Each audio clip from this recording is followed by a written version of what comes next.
যানবাহনের জন্য তেল নিতে গেলে অবশ্যই ফুয়েল পাসের রেজিস্ট্রেশন করতে হবে অনলাইনে। আপনি পেট্রোল, অকটেন, ডিজেল আপনার নিজস্ব গাড়ি হোক বা ভাড়ার জন্য গাড়ি দেন না কেন, আদারওয়াইজ আপনি কিন্তু দেশের পেট্রোল পাম্পগুলো থেকে তেল নিতে পারবেন না।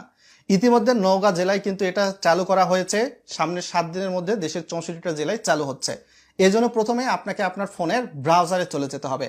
ভিডিওটা লাইক করে শেয়ার করে দিবেন যাতে করে আরো মানুষ বিষয়টা সম্পর্কে জেনে উপকৃত হতে পারে। সার্চ বারে এখানে ক্লিক করে লিখে দিবেন FUEL space PASS space GOV space BD লিখে সার্চ করে দিবেন। সার্চ করে দিলে এরকম একটা ওয়েব পোর্টাল আসবে, সরকারি, দেখতেই পাচ্ছেন fuelpass.gov.bd। এখানে আপনাকে ক্লিক করে দিতে হবে। ক্লিক করে দিলে এখানে মূলত বলা হচ্ছে যে আপনাকে লগ ইন করতে হবে আপনার গাড়ির তথ্য দিয়ে এবং পাসওয়ার্ড দিয়ে। তো প্রথমে আমরা রেজিস্ট্রেশন করে নেব, এই জন্য রেজিস্ট্রেশন অপশনে ক্লিক করে দিলাম। তো এখানে নাগরিক নিবন্ধন আপনাকে করতে হবে, আপনার মোটর বাইক থাক বা কার থাক বা ট্রাক থাক, যেটার জন্যই তেল নিতে চান। তো নিচের দিকে গেলে এখানে প্রথমে রেজিস্ট্রেশন নাম্বারটা আমাদের দিতে হবে। এর জন্য আপনার গাড়িটা কোন জেলার আন্ডারে রেজিস্ট্রেশন করা, আপনি তো ড্রাইভিং লাইসেন্স করেছেন, গাড়ি নিবন্ধন করেছেন, তো আপনাকে কিন্তু সেটা সিলেক্ট করে দিতে হবে। আমারটা হচ্ছে ঢাকা মেট্রো। তারপরে এখানে ঘতে আপনার হা না লা গাড়ির নাম্বার, সেটা আপনাকে ক্লিক করে দিতে হবে।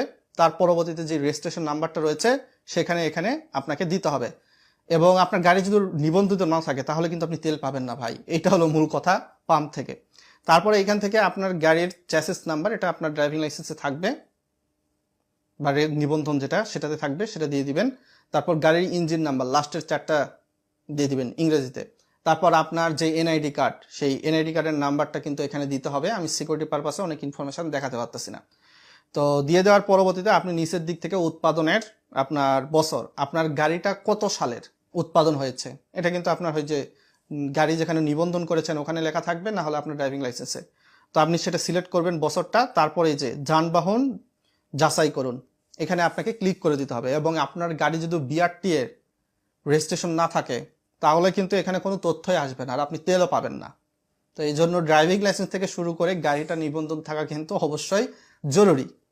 তো এখানে দেখতেই পাচ্ছেন কিছুটা লোডিং হচ্ছে, আমি ফাস্ট করে দিচ্ছি। তারপরে আপনাদের সামনে এরকম ইউজার ইন্টারফেস ওপেন আসবে, মালিকের নাম, যানবাহনের শ্রেণী, তারপর জ্বালানির ধরন, এগুলা। তো আমরা কাইন্ডলি নিচের দিকে স্ক্রল করে চলে যাব এবং আপনার একটা ফোন নাম্বার দিবেন। ফোন নাম্বারটা এখানে দিয়ে এই যে ওটিপি পাঠান অপশন, এখানে প্রেস করবেন। প্রেস করলে আপনার ওই ফোন নাম্বারে একটা ওটিপি কোড যাবে, দেখতে পাচ্ছেন। এই ওটিপি কোডটা এই ঘরেতে আপনাকে দিয়ে দিতে হবে। তো এইগুলা সম্পূর্ণ স্টেপ বাই স্টেপ অনুসরণ করতে হবে। আপনারা চাইলে ফুয়েল পাস অ্যাপসের মাধ্যমে রেজিস্ট্রেশন করতে পারেন। তো ওটিপি যাচাই করুন ক্লিক করলাম। তারপর আপনার যে ঠিকানাটা রয়েছে, আপনার ড্রাইভিং লাইসেন্স বা গাড়ি যে নিবন্ধন করে